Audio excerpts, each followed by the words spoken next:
1 aos Coríntios, capítulo 1, de 18 a 25, diz assim o texto.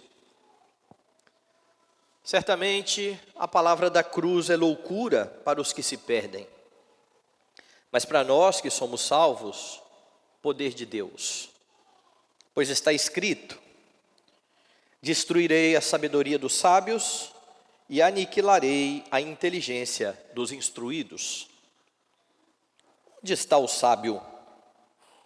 Onde o escriba? Onde o inquiridor deste século? Porventura, não tornou Deus louca a sabedoria do mundo? Visto como na sabedoria de Deus o mundo não o conheceu por sua própria sabedoria, aprove a Deus salvar os que creem pela loucura da pregação. Porque tanto os judeus pedem sinais como os gregos buscam sabedoria, mas nós pregamos Cristo crucificado, escândalo para os judeus, loucura para os gentios.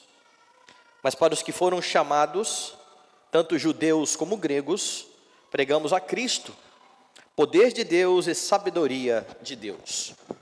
Porque a loucura de Deus é mais sábia do que os homens, e a fraqueza de Deus é mais forte do que os homens. Vamos orar.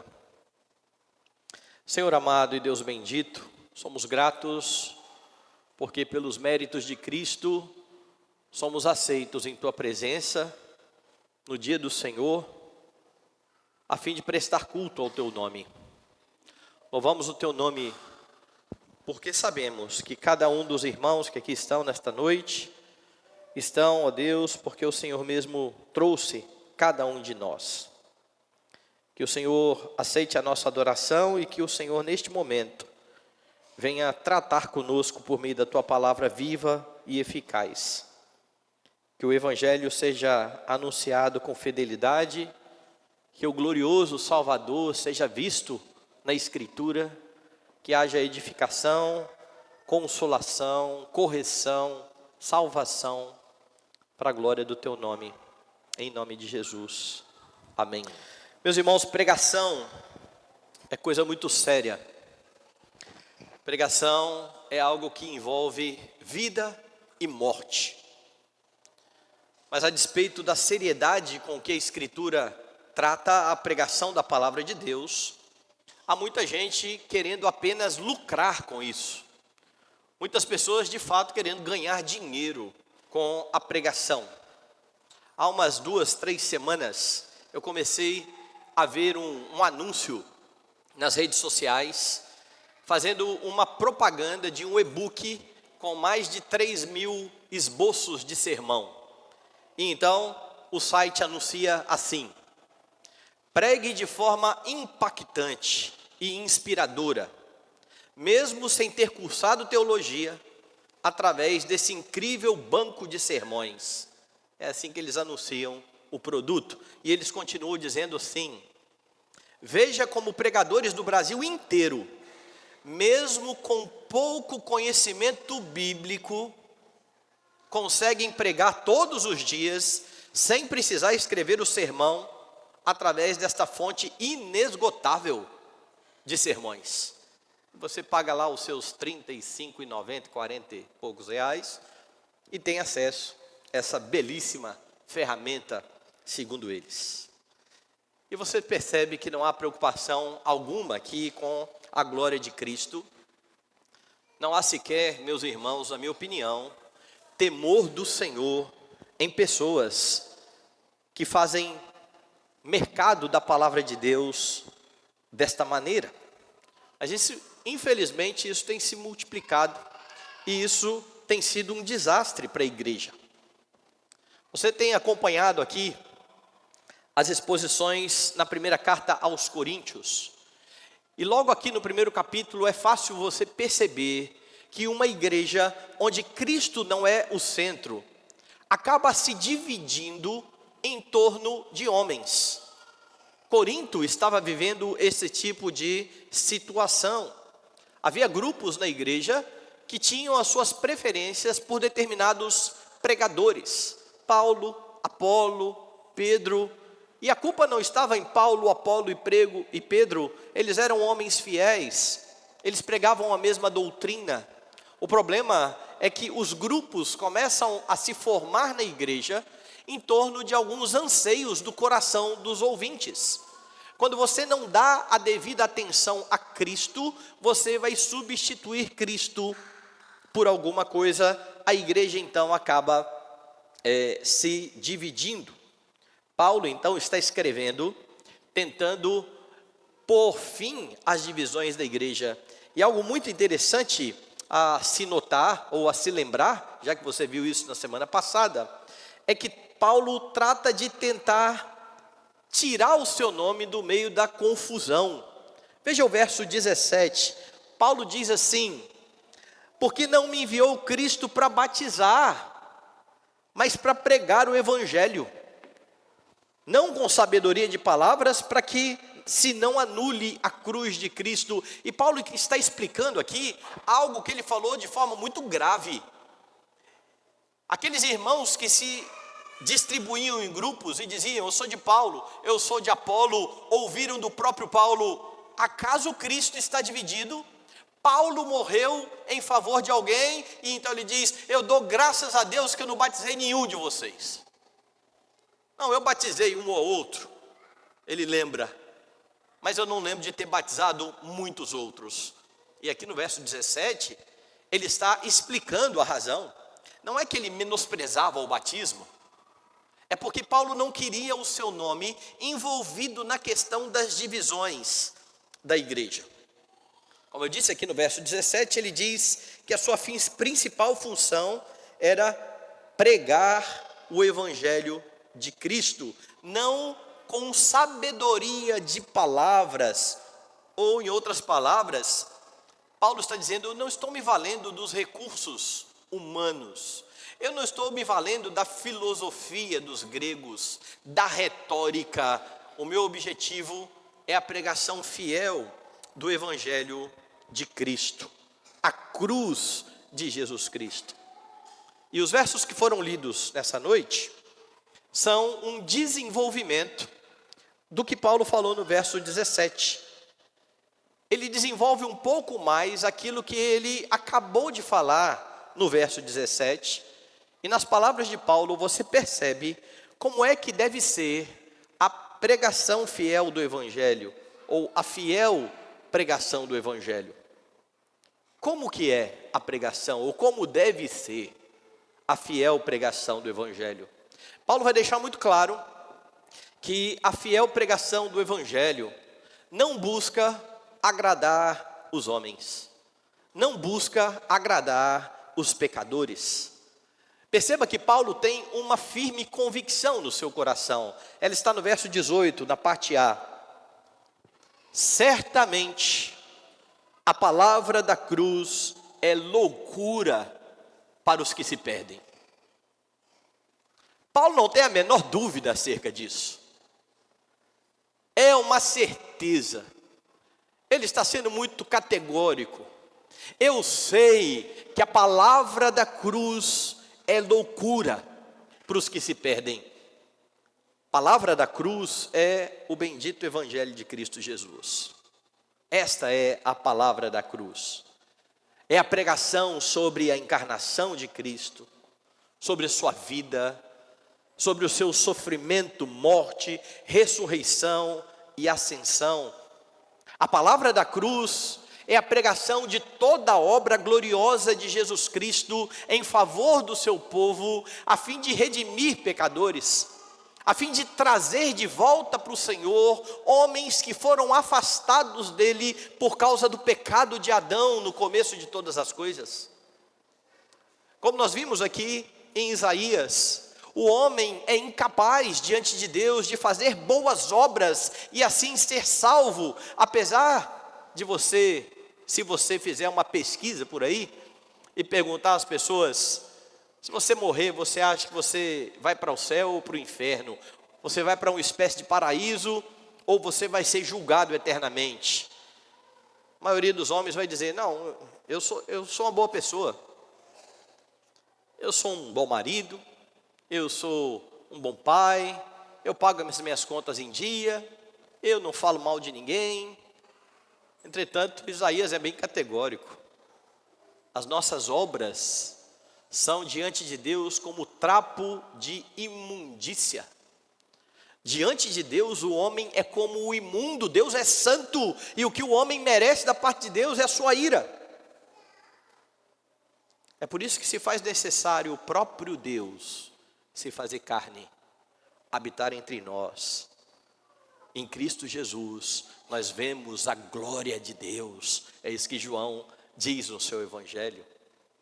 E é esse Deus que se faz homem, que cumpre toda a lei e que inocente vai até ao Calvário, morrer por pecadores. Um dos nossos cânticos dessa noite traz uma frase que a primeira vez que eu ouvi, eu gostei demais. Falando acerca do poder da palavra de Deus. Jesus, com o poder da sua palavra, fez o mar se acalmar, mas em silêncio foi punido em meu lugar. Você já imaginou o Deus de toda a glória, que diz ao mar revolto, fique quieto. Não diz uma palavra sequer e é entregue por pecadores. O glorioso e poderoso Deus morre na cruz do Calvário. Esta é a palavra da cruz. E então Paulo está dizendo, eu sei que isso parece loucura para os que se perdem. Eu sei que isso parece não fazer o menor sentido para aqueles que se perdem, porque, irmãos, aqueles que estão mortos em seus delitos e pecados, não conseguem perceber sequer a sua condição diante de Deus. Eles viam então esse tipo de pregação como tolice. Como é que um Deus poderoso é morto na cruz do Calvário? Isso não faz o menor sentido. Isso não fazia sentido para os gregos. Isso não faz sentido nos dias de hoje. Isso não fazia sentido, por exemplo, no tempo em que o Brasil foi descoberto e os índios tiveram contato com a catequese. Se você quiser uma visão interessante acerca disso, tem uma música do Legião Urbana, chamado Índios, que muita gente não percebe o que ele está dizendo lá, mas é como se o índio estivesse dizendo, expressando o seguinte, quem me dera, ao menos uma vez, entender como um só Deus ao mesmo tempo é três, e esse mesmo Deus foi morto por vocês. Que negócio é esse? Como é que Deus foi morto? Isso não faz sentido. Certamente a palavra da cruz é loucura para os que se perdem. Isso não é recente.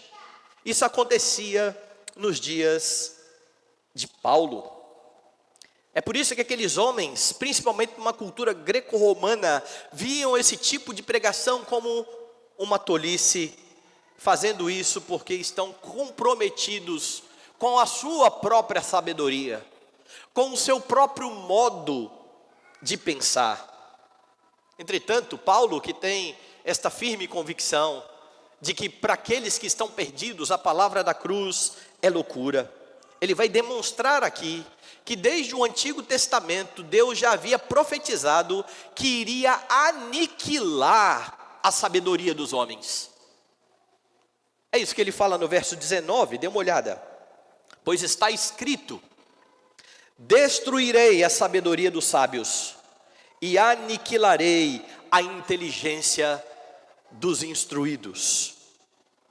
Paulo está citando o Antigo Testamento e o contexto desta passagem era um povo que honrava a Deus com os lábios, que dizia professar fé em Deus, mas que estavam com o coração longe do Senhor.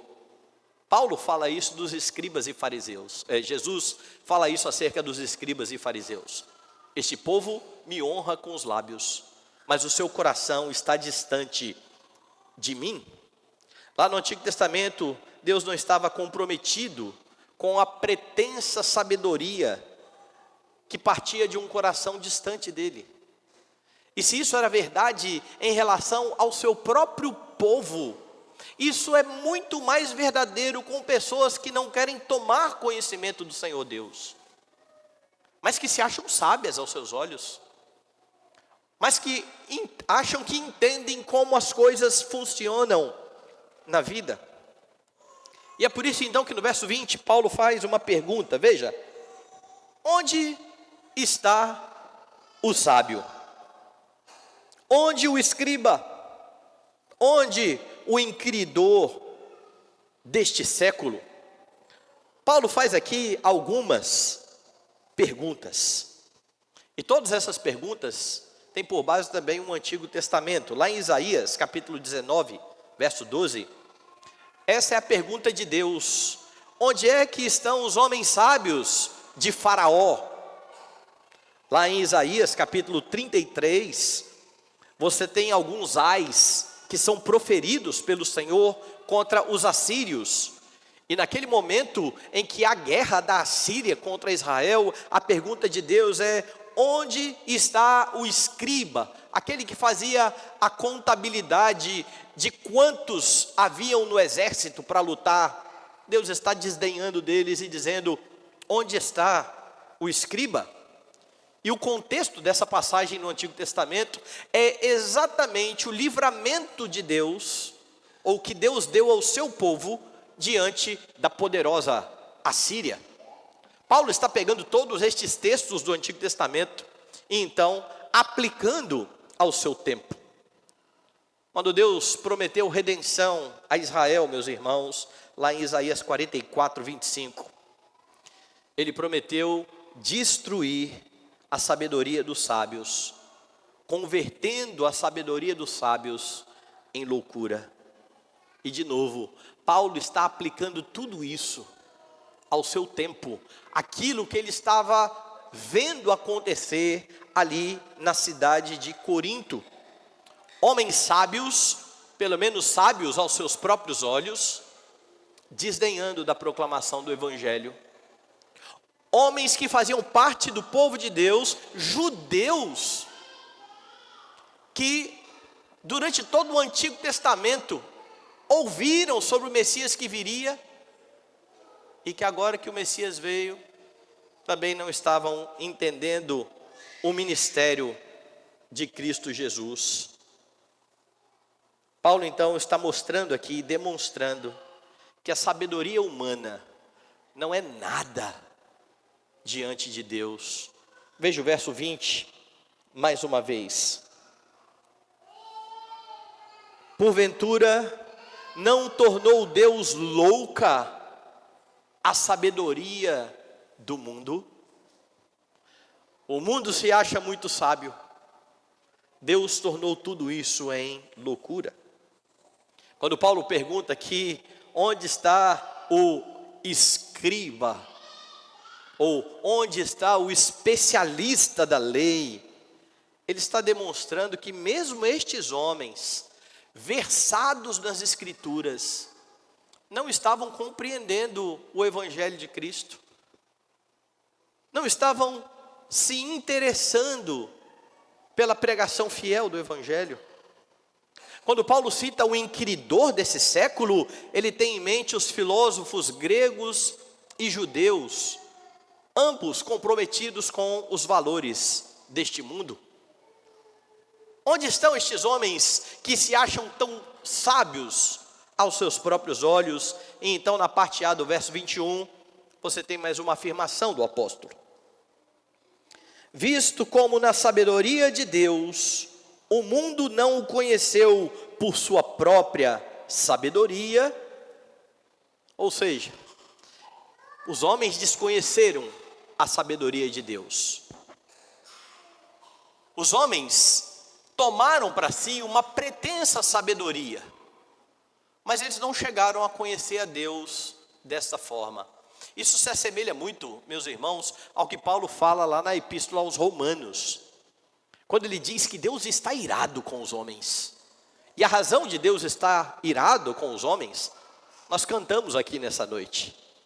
Os céus proclamam a glória de Deus. O firmamento anuncia as obras das suas mãos. Paulo toma esta verdade em Romanos e diz: o que de Deus se pode conhecer é manifesto na obra da criação. Quando você vê a grandeza da criação, você chega à conclusão de que existe alguém acima de nós. Os homens abafam essa verdade, preferem a mentira, e diz Paulo, se tornam nulos em seus próprios raciocínios, ou em seus próprios pensamentos. É por isso que agora ele está dizendo, aqui no versículo 21, os homens não conheceram a Deus por sua própria sabedoria, porque não há de fato como chegar a Deus, se achegar ao Senhor desta maneira. O verso 22 traz dois grupos muito distintos que estão nessa condição. Veja lá. Porque tanto os judeus pedem sinais, como os gregos buscam sabedoria. Aqui você tem judeus, o povo de Deus, acostumado com os grandes atos miraculosos do Senhor, pedindo sinais. Se você lembra do Evangelho, você sabe que nem mesmo os sinais realizados por Jesus satisfizeram estes homens. Em uma das ocasiões, Jesus acabou de transformar ou de multiplicar pães. Os homens chegaram para perto dele e disseram assim: qual sinal você vai fazer para a gente acreditar no Senhor? Ele acabou de multiplicar pães. É por isso que Jesus é categórico. Uma geração má e adúltera pede um sinal. Nenhum sinal será dado, senão o do profeta Jonas. Da mesma forma que Jonas esteve 3 dias e 3 noites no ventre do peixe, o Filho do Homem estará 3 dias e 3 noites no coração da terra. Jesus se referia ao mais maravilhoso dos sinais, a sua ressurreição dos mortos. Morte e ressurreição. E ainda assim, estes homens não estavam crendo nisso. Mas Paulo está dizendo, os judeus anseiam por isso. Os judeus anseiam por sinais. O outro grupo é o grupo dos gregos. Os gregos buscam sabedoria. E aqui Paulo então se refere àqueles homens que estavam interessados nos grandes tratados filosóficos, nas grandes discussões filosóficas dos gregos. Há muito tempo os homens param para pensar na vida. O que é a vida? O que nós estamos fazendo aqui? Para onde nós vamos depois daqui? E tentam muitas vezes responder essas perguntas, e a maioria deles, pelo menos, respondendo sem pautar a sua resposta pela palavra de Deus. Havia muitos ali em busca desta sabedoria deste mundo. E Paulo então vai demonstrar que a sua pregação não visava agradar nenhum dos dois grupos. Veja lá o que ele diz. Tanto os judeus pedem sinais, como os gregos buscam sabedoria. Mas nós pregamos a Cristo, e este crucificado. Ou em outras palavras, Paulo está dizendo, eu não dou aos ouvintes o que eles querem ouvir. Eu não estou comprometido em dar aos ouvintes aquilo que eles anseiam ouvir. A minha pregação é sobre Cristo Jesus. Paulo demonstra com isso que ele não busca agradar os homens. E desta forma, meus irmãos, precisa ser a pregação fiel do Evangelho. Ela não está preocupada em agradar as pessoas, mas infelizmente, não são poucos aqueles que, em vez de proclamar o Evangelho com fidelidade, buscam pregar aquilo que as pessoas querem ouvir. Porque é uma conta muito fácil. Se as igrejas ou os ministros não estão preocupados com Deus e a sua glória, mas estão preocupados em encher as igrejas e lucrar com isso. A pregação da verdade espantará pessoas, enquanto pregar o que as pessoas querem ouvir vai arrebanhar pessoas. E na conta de muitos, quanto mais gente na igreja, mais dinheiro no gasofilácio. Sacrifica-se a verdade no altar de Mamon, ou no altar do dinheiro. Olhe a nossa volta, olhe para a nossa nação, olhe a quantidade de pretensas igrejas que se multiplicam, pregando aquilo que as pessoas querem ouvir. Nós não estamos livres disso, infelizmente.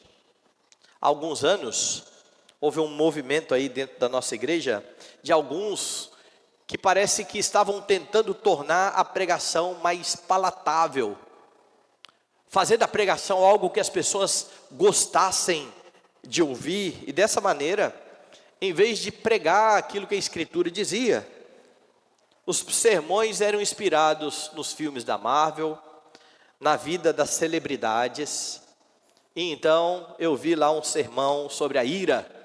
Qual foi o texto bíblico? Não, você vai pregar sobre a ira, você vai falar do Hulk. Você quer alguém mais irado do que o Hulk? Então o cartaz do sermão era a cara do Hulk, ira. Daí a pouco eu vi outro pregando sobre a vida de Vinícius de Moraes, que de cristão não tinha nada.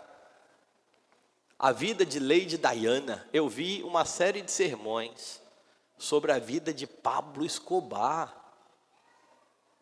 Esse pessoal está ficando louco. Mas isso chama atenção.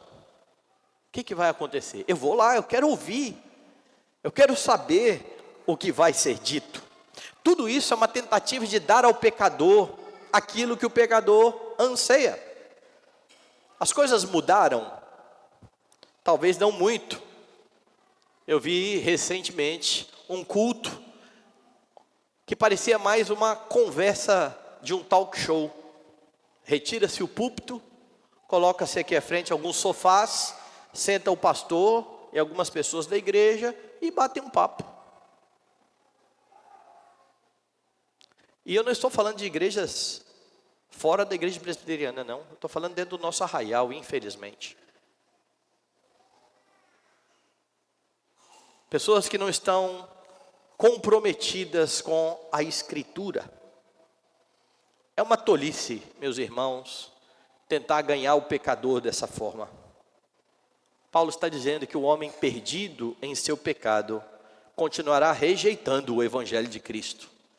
A palavra de Deus não vai deixar de ser menos loucura. E assim que alguém falar um pouco acerca do Evangelho, pessoas que não querem saber de Cristo irão embora. Estas coisas não farão sentido para aqueles que estão comprometidos com o modo de pensar deste mundo. Não fará sentido entender que Deus se fez homem para morrer na cruz. E é por isso que a igreja não pode dar aos homens aquilo que os homens anseiam. Paulo sabia qual era o interesse dos judeus, qual era o interesse do grego. Mas ele não buscou satisfazer o anseio de nenhum dos dois grupos. Pelo contrário, Paulo, em sua pregação fiel do Evangelho, exaltava Cristo. E essa é a segunda característica da pregação fiel do Evangelho. A fiel pregação do Evangelho exalta a bendita pessoa do Senhor Jesus Cristo. Veja que Paulo começou com a afirmação de que a palavra de Deus é loucura para os que se perdem. Mas ele fez outra afirmação logo em seguida. Volte lá no verso 18. Mas para nós que somos salvos, poder de Deus. Tá certo? As pessoas que estão longe de Cristo, elas consideram isso loucura. Para nós que somos salvos, poder de Deus. Paulo aqui está se ajuntando aos coríntios aqui. Ele não se vê fora do grupo. Ele diz, para nós que somos salvos, tanto membros da igreja de Corinto, quanto ele, que não era membro da igreja de Corinto, mas que escrevia para aqueles irmãos. Aos santos da igreja de Corinto. Ele já havia dito isto, vocês foram separados por Cristo. E para aqueles que foram separados por Cristo e alcançados pela graça do Evangelho, a palavra de Deus, ou a pregação sobre Cristo Jesus, é o poder de Deus. Essa linguagem, meus irmãos, ela é semelhante àquela que Paulo usa quando ele escreve aos Romanos. Quando ele dizia, eu não me envergonho do Evangelho. Porque o Evangelho é o poder de Deus para a salvação de todo o que crê. Veja os grupos, primeiro do judeu e também do grego. O Evangelho é o poder de Deus. E por que Paulo está convicto de que o Evangelho é o poder de Deus? Lá em Romanos ele explica. A justiça de Deus se revela no Evangelho, de fé em fé. Como é que a justiça de Deus se revela no Evangelho? Hoje nós cantamos o Salmo 85.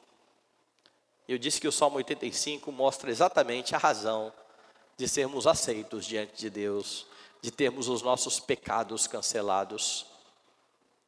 A justiça e a paz se beijaram. Houve uma transgressão de Adão. O homem que transgrediu a lei do Senhor merece punição, merece o inferno, merece a ira de Deus. Como é que Deus vai salvar um pecador simplesmente fazendo vistas grossas para o pecado? Não. Deus exige que a sua lei seja cumprida. O problema é que se Adão, em sua perfeição, não conseguiu cumprir a lei, quanto mais o homem em seu estado de pecado e miséria, afastado do Senhor. Esse mesmo que não pode não pecar, como dizia Agostinho, nunca conseguirá cumprir a lei, nunca conseguirá ser salvo. Como é que Deus faz? Ele envia o seu filho ao mundo, nascido de mulher, nascido sob a lei. Jesus cumpre toda a lei de forma perfeita, ou como diz lá na nossa confissão de fé, de forma pessoal, perfeita e perpétua. Ele não merece morrer. Ele toma sobre si os pecados do seu povo. Quando Deus pune a Cristo, Ele está sendo justo, porque Ele está pegando o seu pecado e punindo no seu Filho.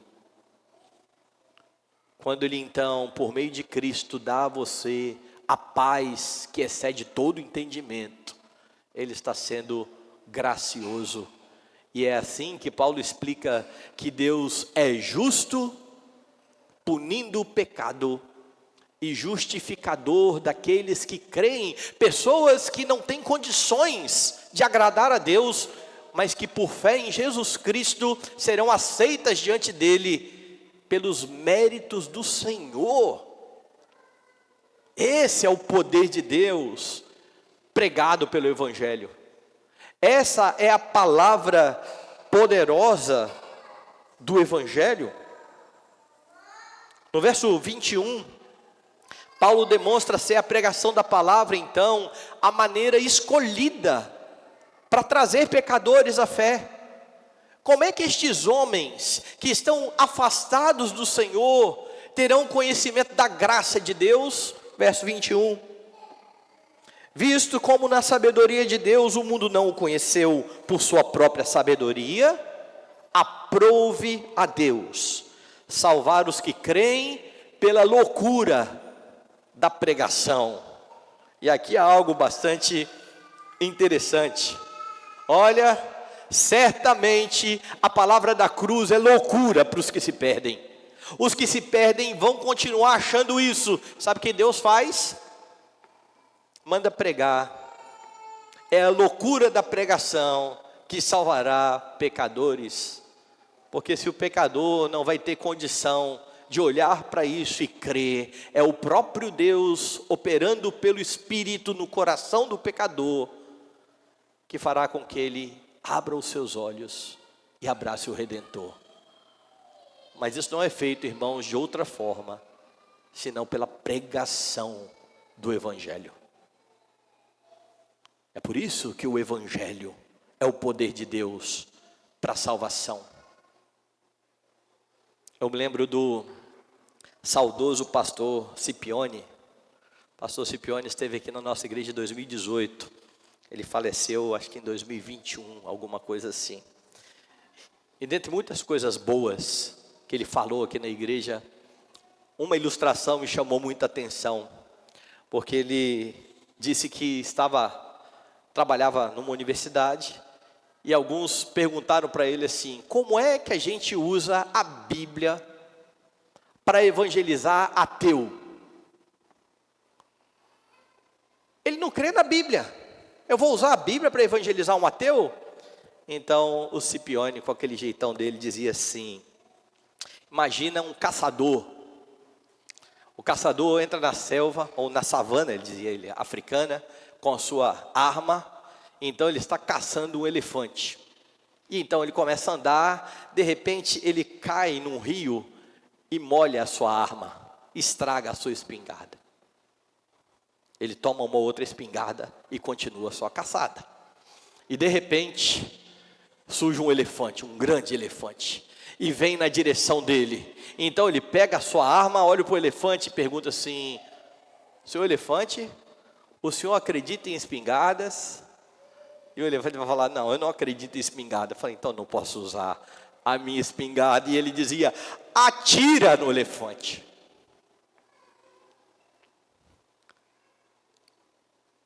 É simples. Como é que você usa o evangelho com um ateu? Pregue o evangelho.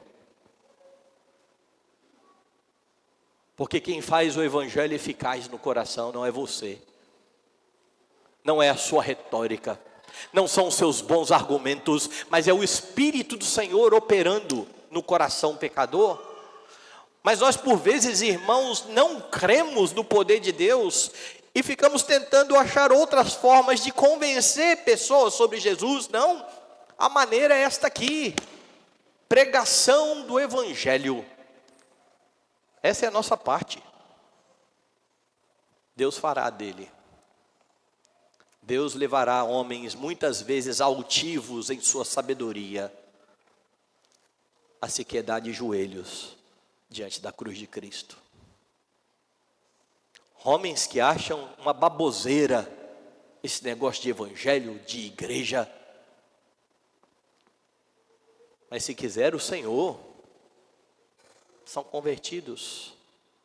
Não há quem possa resistir ao chamado do Espírito de Deus. É por isso que ainda que Paulo reconheça que os homens dizem que o evangelho é loucura, ele diz: aprove a Deus salvar pela loucura da pregação. Porque não há outra maneira para o homem ser salvo a não ser por meio de Cristo Jesus. É por isso que Paulo está tão empenhado em exaltar a Cristo, em proclamar a Cristo, a despeito do que pensam ou do que querem os judeus e os gregos. E eu queria que você prestasse atenção em um detalhe bastante interessante, aqui no comecinho da carta de Paulo aos Coríntios. No verso 22, ele está dizendo: porque tanto os judeus querem sinais, como os gregos buscam sabedoria. Nós pregamos Cristo e esse crucificado. Ou em outras palavras, eu não quero saber o que vocês querem ouvir. Eu estou comprometido com uma mensagem. A mensagem é sobre Cristo. Volte lá no comecinho da carta aos Coríntios e dê uma olhada em quantas vezes Paulo fala sobre Cristo. Versículo 1: Paulo, chamado pela vontade de Deus para ser apóstolo de Jesus Cristo, e o irmão Sóstenes, a igreja de Deus que está em Corinto, aos santificados em Cristo Jesus, chamado para ser santos, com todos os que em todo lugar invocam o nome do nosso Senhor Jesus Cristo, Senhor deles e nosso, graça a vós outros e paz, da parte de Deus Pai e do Senhor Jesus Cristo. 3 versículos. Você viu quantas menções a Cristo? Não acabou. Verso 4: sempre dou graças ao meu Deus ao vosso respeito, a propósito da sua graça, que vos foi dada em Cristo, porque em tudo fostes enriquecidos em Cristo, ou nele, em toda palavra, em todo conhecimento, assim como o testemunho de Cristo tem sido confirmado em vós, de maneira que não nos falte nenhum dom, aguardando vós a revelação do Senhor Jesus Cristo, o qual também vos confirmará até o fim, para serdes irrepreensíveis no dia do nosso Senhor Jesus Cristo. Fiel é Deus, pelo qual fostes chamados à comunhão do seu Filho Jesus Cristo, nosso Senhor. Rogo-vos, irmãos, pelo nome do nosso Senhor Jesus Cristo. Verso 13: acaso Cristo está dividido? Verso 17: não me enviou Cristo para batizar. Eu sei que vocês não querem ouvir de Cristo, mas eu só tenho isso para falar. Paulo propositalmente, versículo após versículo, tudo é por meio de Cristo, tudo é em Cristo, tudo é para a glória de Cristo, porque, como diz Pedro no seu sermão, não há outro nome pelo qual importa que os homens sejam salvos. É por isso que a pregação do Evangelho é aquela que exalta ao Senhor Jesus Cristo.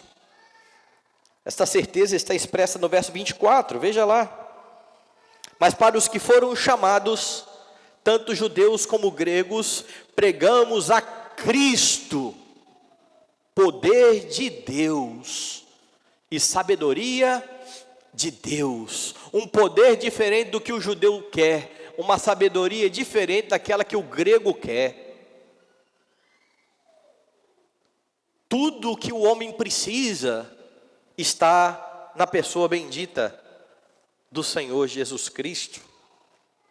Meus irmãos, a pregação fiel do Evangelho é sublime, mas ela sempre será vista como loucura pelo pecador que está alheio a Deus, a menos que o Senhor o chame irresistivelmente pelo Espírito Santo.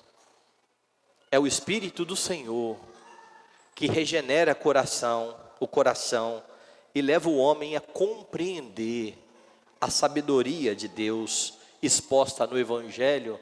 É por isso que salvação não é uma questão de ser inteligente, não é uma questão de você fazer as contas e de perceber que faz sentido. Salvação é milagre, é Deus pegar um coração de pedra e transformar em um coração de carne. Porque sem isso, pode haver até compreensão. Há ateus que leem a Bíblia e chegam à conclusão de que é um livro que faz sentido. Porque se você conhece literatura, você vai ter que chegar à conclusão de que a Bíblia é um belo livro para se ler. É tolice negar isso. Mas eles, apesar de dizerem, não, faz sentido essa história, eles não acreditam. Agripa falou isso diante de Paulo. Quando Paulo foi pregar ou testemunhar diante de Agripa, ele disse: olha, rei Agripa, eu estou muito tranquilo e satisfeito de falar para o Senhor, porque o Senhor é versado no costume dos judeus. Agripa conhecia a fé dos judeus. Então Paulo expõe a fé dos judeus, mostrando como ela faz sentido com Cristo Jesus, e no final diz a Agripa assim: você acredita, rei, nos profetas? Eu sei que você acredita. Então Agripa diz assim, na nossa versão: por pouco me persuades a me tornar cristão. que é uma má tradução, segundo o meu entendimento. Porque o que Agripa está fazendo é debochando de Paulo. Agripa está dizendo: Paulo, você acha que com tão pouco eu vou me tornar cristão? É por isso que depois você confira lá. A resposta de Paulo é a seguinte: assim Deus permitisse que por pouco ou por muito você se tornasse como eu, rei, exceto pelas algemas. Paulo estava preso, mas era livre. Ele está dizendo: se Deus permitisse, o Senhor se tornaria como eu. Não é uma questão de inteligência, é milagre. É milagre. É por isso que você não precisa buscar recursos. Você prega o Evangelho, o poderoso Evangelho de Cristo Jesus. Aprove a Deus salvar pela pregação. E esta pregação tem que ser fiel. E a aplicação dela ao coração é obra do Espírito de Deus. Veja o verso 25. Porque a loucura de Deus é mais sábia que os homens, e a fraqueza de Deus é mais forte que os homens. Deus escolheu salvar por meio daquilo que os intelectuais da época de Paulo entendiam ser loucura.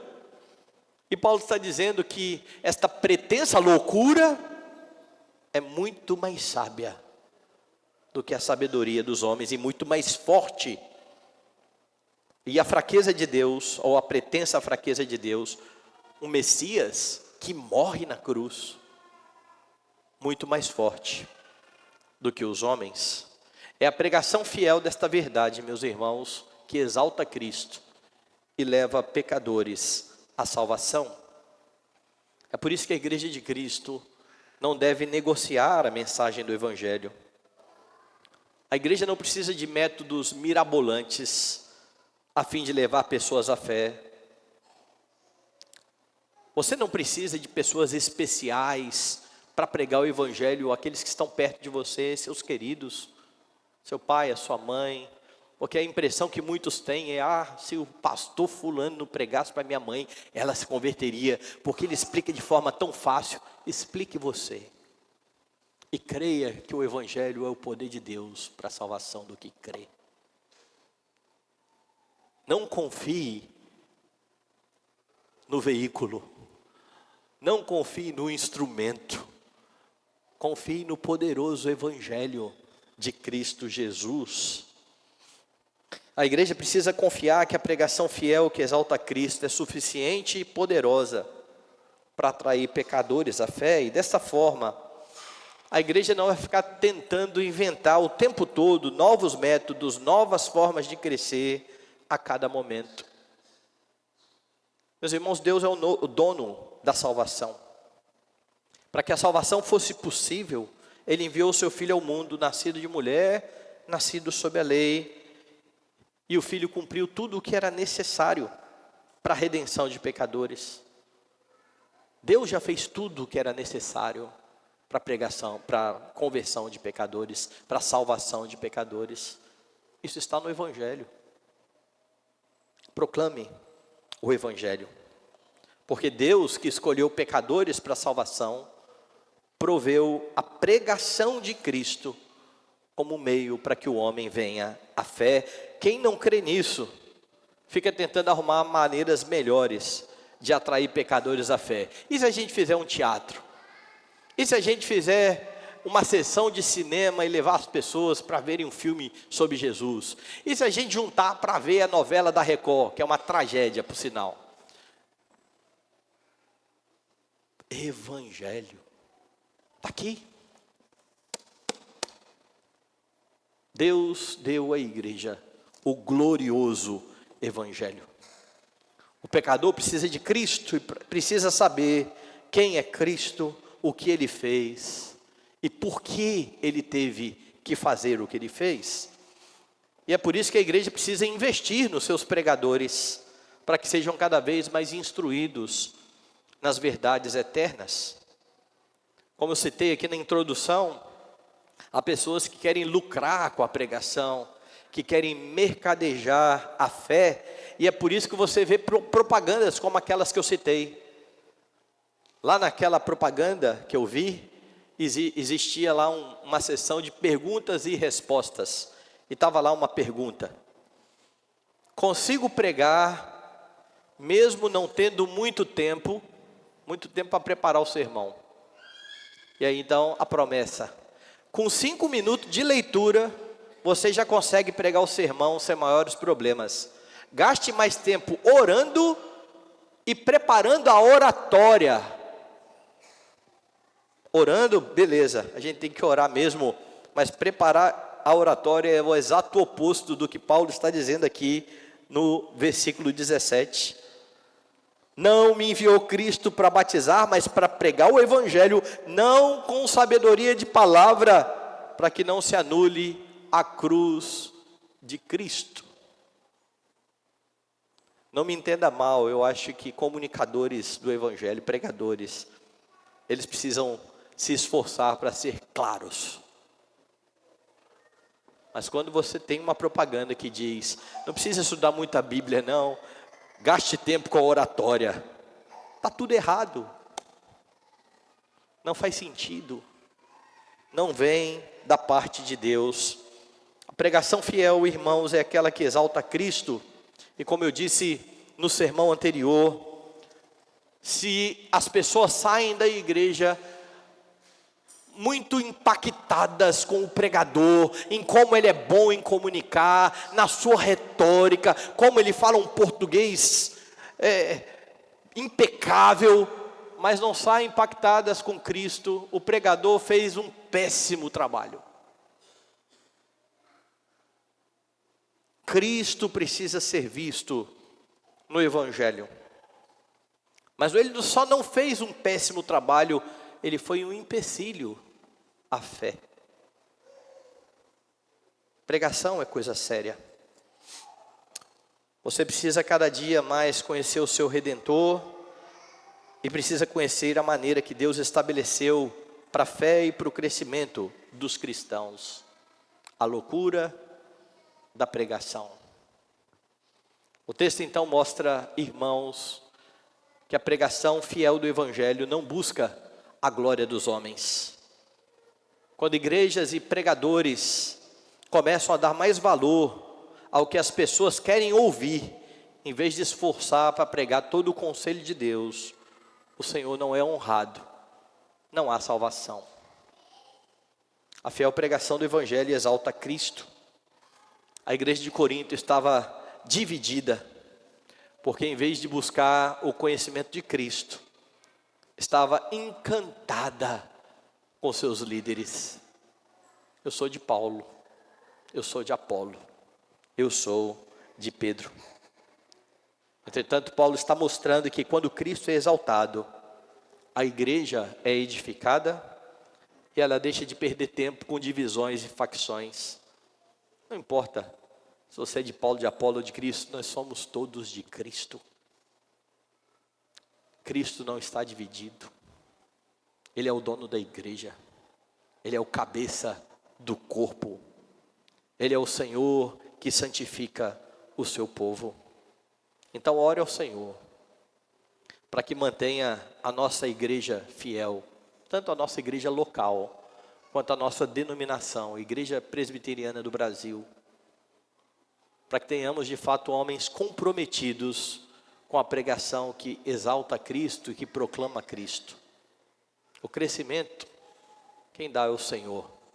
Paulo vai dizer: eu plantei, Apolo regou, Deus deu o crescimento. Que confiemos nisso, a fim de não negociar a bendita mensagem do evangelho. Pelo contrário, que na nossa vida venhamos a exaltar o glorioso Redentor, que nos chamou das trevas para a sua maravilhosa luz.